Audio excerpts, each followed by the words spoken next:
Tesla Model 3 had outsold not just a specific BMW model, like, the 3 Series or whatever. It outsold all of the passengers cars that BMW makes. That means the 2 Series, the 3 Series, the 4 Series, the 5 Series, all of them together. And I think, as you probably heard me talking about, all of these German manufacturers are unveiling their cars this month because of this sales reports that they probably saw coming. There's another amazing news about the Model 3 sales, but there's some also issues, so we're going to talk about that. And yes, I know you guys some of you are asking how come Alex is not addressing the latest Elon Musk controversy. I will just a little bit later. If you have some sensitive ears to Elon Musk controversy, you can always fast forward, but I will talk about it. Just not going to be the main story today. I think the main story should be how amazing the car sales for electric cars have been this month. So let's talk about it right now. Taking over the world, electrifying the world, electric. Welcome to those of you who are watching me live on Patreon. Thank you so much for contributing to this show. Of course, you can watch me live, and we will talk a little bit more after the show, mainly about my experience yesterday and the common experience that I'm going to have today. And if this is your first time here and you are interested in staying up to date on everything that's going on in the world of electric cars, well, boy, you came to the right place. Just all you have to do, click on that subscribe button down there. It's free, and that way you won't miss anything moving forward. Let's talk about the sales report. And this one's from Inside EVs, and these guys do tremendous job getting all of the numbers, tracking them down, because these are not the numbers that manufacturers just release every month. Usually they release them every quarter or so. So these are hard to track. I know for a fact, and these guys do a great job. And look what's happening here. Model 3 is almost at 18,000 cars sold. Like, these cars are delivered. As you can see, the Prius Prime, that's a plug-in hybrid. Then we'll move on to Model S, Model X in the second and third place as far as electric cars concerned. Over 5,000 of those sold together. Then a Chevy Volt, then the Chevy Bolt as usual. And Nissan Leaf is still kind of disappointing at 13, 15.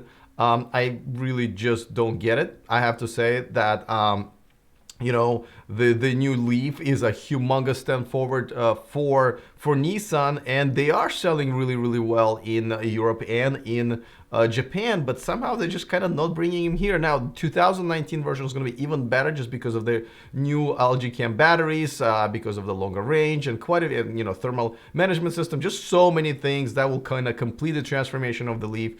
But I am puzzled. I am puzzled and disappointed by how little Nissan has been kind of selling them here. And this is not the lack of demand. I think this is the lack of supply, though they are running commercials all over the place for the car, which puzzles me even more. All right, but let's talk about the Model 3, because this is amazing, right? Besides the fact that they've sold, just more Model 3s than all of the regular sedans, passenger cars that BMW has. This is for the United States, by the way. All of these numbers for the United States. Now, the Tesla Model 3 is the 5th most sold passenger car in the United States. And only, they are behind, Honda Civic, Honda Accord, Toyota Camry, and Toyota Corolla, I believe. So, these are major, major kind of giants, if you will, as far as sales are concerned. So being behind them is no shame, but this is amazing. I mean, if anything tells you that the electric cars are here to stay, and they're more and more people are interested in them, it would be this. Still lots to do, still lots of stuff to figure out. Now, what's interesting about this report also, just like I said, Inside EVs kind of does their own research and figures out the numbers and stuff like that. Like, for example, Tesla doesn't report this to them, right? But Elon Musk just tweeted out saying, hey, Tesla's first, second, and third in August sales. And he cited this very report, which I guess in a way confirms the numbers that Inside EVs does, which is great. Of course, he means, what he says in August sales, of course, he never tells us the whole truth a lot of times. It is the United States sales, and this is only within electric cars, right? As you probably know from what I just told you, that gas cars are still outselling it. But you know, all right, it is what it is. I think I should be by now used to his tweets like this, but still, this is a huge achievement, and this only proves that how much positive stuff is going on with Tesla, and especially with Model 3. If Elon Musk would just calm down a little bit with his tweets, with his just kind of a steps back. I think the good news, I think the amazing things is happening with the brand and with the Model 3 in particular will just take over. All the positive news, all the positive milestones will just take over. So that would be great. I know it would be great if I turn my phone off when I do live feeds. That would be great as well. All right. Now, before I move on to some of the Model 3 issues and troubles, let me remind you that these guys, the Evan X, they make aftermarket accessories for Tesla. They're the sponsor of this video and of this channel. Thank you to them for supporting the show. There's a discount code that they've created for our community. You can go ahead and grab it and save yourselves a few bucks when you shop for accessories for your Tesla. Mine has quite a few of them. All right, let's talk about the Model 3 struggles.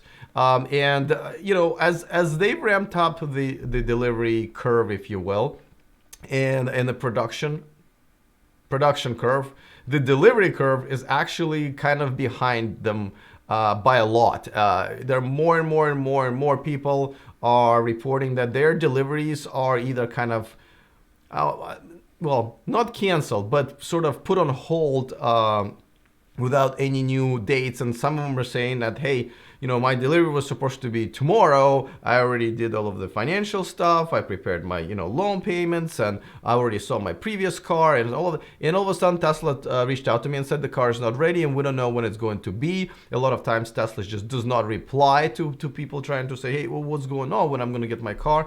Now, we know there are quite a few things that are, they're reasonable excuse why the production wasn't ramped up as fast as Elon promised. They're like, I can understand it. I think we can all understand it. But now that they knew that the ramp up of Model 3 was going to happen, and they had some extra time, right? The whole delay was about half a year or so. Why the delivery centers? Why that hasn't been figured out? I don't know. That sounds to me that out of this whole ramp up thing, that would have been the easiest thing to do, to figure out how to deliver these damn things. And it appears that they're not. Now, the issues could also be that these cars, as we found out, they don't pass the safety inspections or just overall the quality inspections is what I meant. And that's what the delays are for. But at the same time, if you know what it takes on average a car to pass it, then the delivery dates, the estimates should also be adjusted and so forth. So I don't quite understand why they're having this trouble with the Model 3 at this time, point of the game. And there are a lot of unhappy customers. And just like I said, guys, as we're entering this new stage where the other manufacturers are producing cars that are just as good, minus the supercharger network, though that is catching up, as I mentioned many times. People will just start leaving, and the reservation line is going to subside. And I think hopefully Tesla will catch up to all of their issues before that's an issue to them. Obviously, I'll keep my eye on it. I'll report back to you. But let's move on to some, once again, not the best news that I've heard about Elon Musk. I mean, at this point, let me just report what happened, and you guys figure this out, because you already know how disappointed I've been with his latest developments and tweets and so forth. But so here's what happened. So Elon Musk had actually sent an off-the-record email to BuzzFeed, and I don't think he realized how it works with journalists, because when you say, well, this is off the record, the journalist or a media organization has to agree and say, yes, this will be off the record in order for this whole thing to be off the record. But it's if you just say that off the record and just continue going, then the journalist or the media organization can say, well, we didn't agree to it, and it's going to be public knowledge. I mean, it's much like I can say that that I am dating Beyonce now, but unless we get her agreement, well, I guess in her husband's agreement, That ain't happening. So I'm not really sure if Elon understood how that works. So nevertheless, he sent an email, and it was about, once again, about the diver that he just would not leave alone, even though I think this is the worst thing he's ever done. But here's a quote that they've released from what he said. He told them, "I suggest that you call people you know in Thailand, find out what's actually going on, and stop defending child rapists, you fucking asshole." So, you know what? I'm just not gonna tell you myself how many things that are wrong with this. You already know that if you accuse somebody, especially of child rape, you should probably have some evidence or help other people to find evidence. The other thing he said is, as for this alleged threat of a lawsuit, which magically appeared when I raised the issue, nothing was sent or raised beforehand. I fucking hope he sues me. Once again, first of all, why? Not really sure why he's getting into this. I don't know why he's doubling down once again on this. I don't see, if he had evidence that he should turn them into police in Thailand or whatever, make them public, so this guy can be prosecuted if he's guilty. But he's not. There's nothing going on. And don't forget, a lot of people, most people believe he's a hero because he was part of the team saving those kids from the cave that was being flooded. So I don't quite get why he keeps fighting. And by the way, he says that, and this is the second time he's saying that, the guy wasn't suing him. But when he originally tweeted that out, I don't know why not too many people picked this up, but this was a reply from that guy's lawyer. And he said that, and he attaches the letter where he reached out to, I believe, Tesla and Elon Musk a couple of weeks before this tweet. Saying that, we are going to sue you. Let's have our attorneys start talking in order to avoid, I guess, court proceedings and so forth. I understand that the standard practice. So, but he did send that out, and he literally, I guess Elon didn't check. Still, I'm not really sure if Elon is aware that this is happening. So that part is definitely not true, because we know that this letter has been sent out to Elon, and apparently it's to Elon Musk at SpaceX. So I'm again not really sure what Elon is doing, but it is what it is. I'm interested in your comments, but as you can see, I'm trying to hold most of my opinion back. We'll see how it works out for me this time around. But I'm going to move on to another interesting story, because as you know, this beautiful SUV was unveiled. And it's going to be in production next year by Mercedes-Benz. A lot of people, hail this car as to a real competitor. I would never say Tesla killer. I think Tesla killer is a silly term. It's like Apple killer, right? Tesla is here to stay. You can't knock them off of their pedestal or anytime soon, for sure. But it's a Tesla competitor absolutely. I agree. They had a huge unveiling in Sweden. Again, I was invited, but I couldn't go. It looks amazing, but I couldn't. I'm at TechCrunch Disrupt in San Francisco this week, doing my thing that I'll tell you just a little bit about in a few minutes once I'm done with this. But they originally said the car is going to have 250-mile range, and that's what I reported. But during the unveiling with press releases, and they said it's going to be around 200, and people said, well, that's not that much, especially for the battery of that size. I believe it's 80 kilowatt hour. And now they're kind of rolling it back. They said, whoa, let's not rush to judgment, guys. I know we're gonna rethink that. And I don't know if they made a mistake in terms of estimating what the mileage is going to be, or they realized that they can probably do better by the time it goes in production, and they're just going to look into it and see if they can increase it. I personally think it is going to be anywhere from 220 to 250. It looks like every other manufacturer figured out how to do it. Not sure why Mercedes wouldn't be able to do it on their own and on this time frame, but we'll see what happens. 200 miles, I have to agree, a little disappointing. It is a larger SUV, larger than the others, I believe. Same size as about Model X. I wouldn't say large SUV. It's not a compact SUV. So we'll see what happens. We'll see what they say. But nevertheless, that was kind of interesting, because that's one of the most important things about, especially up and coming electric cars. And it's kind of weird that they had to go back on that. Then we'll see what happens. All right. So just like I said, I was at TechCrunch Disrupt yesterday. Here's some pictures from it. I'm moderating a panel here, and this panel was amazing. This was at the Byton's booth at the TechCrunch Disrupt. Byton's is the largest booth there. They're this main sponsor of the event, which is pretty cool. Look at me over there, and I think this is the best picture right there. Now, yesterday's panels was insane because these guys to the left of me are some major players. So right to the left of me is John. He is in charge of Amazon Alexa Auto. So then Hawka to his left, and he is the head of research and development in North America for Bosch. Then Jeff is the VP of Byton.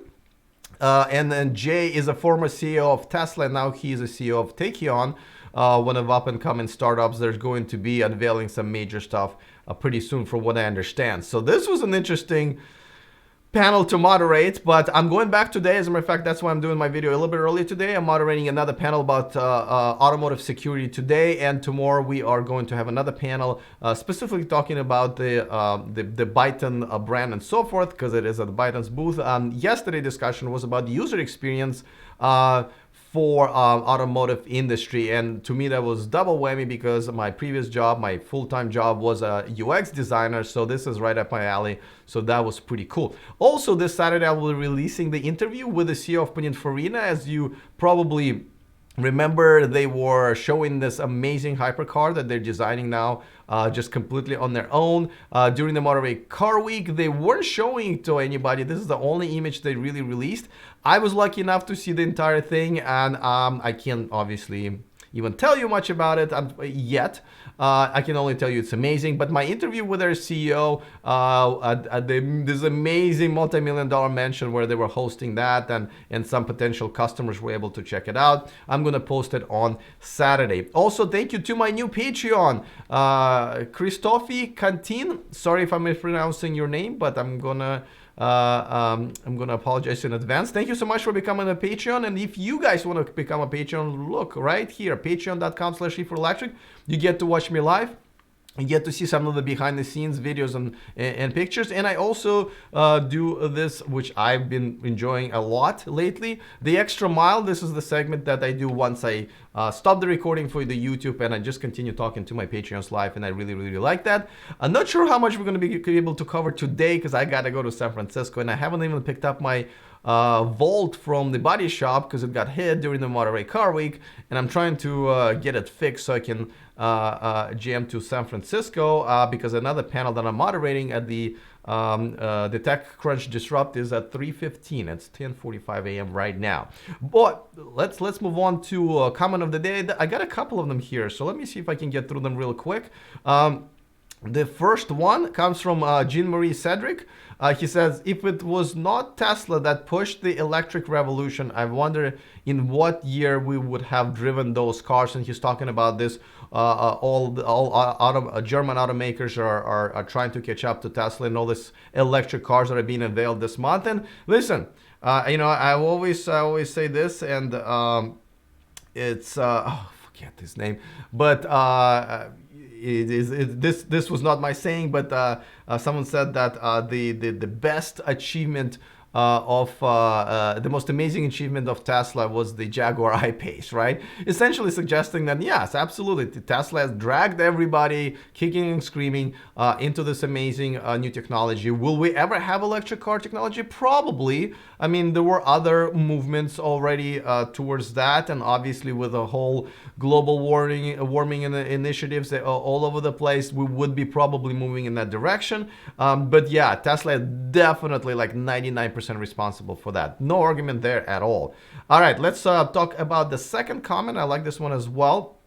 Zobed Zuma says, Mr. E. First of all, I already like that. Mr. E, I'd love that to be my new nickname.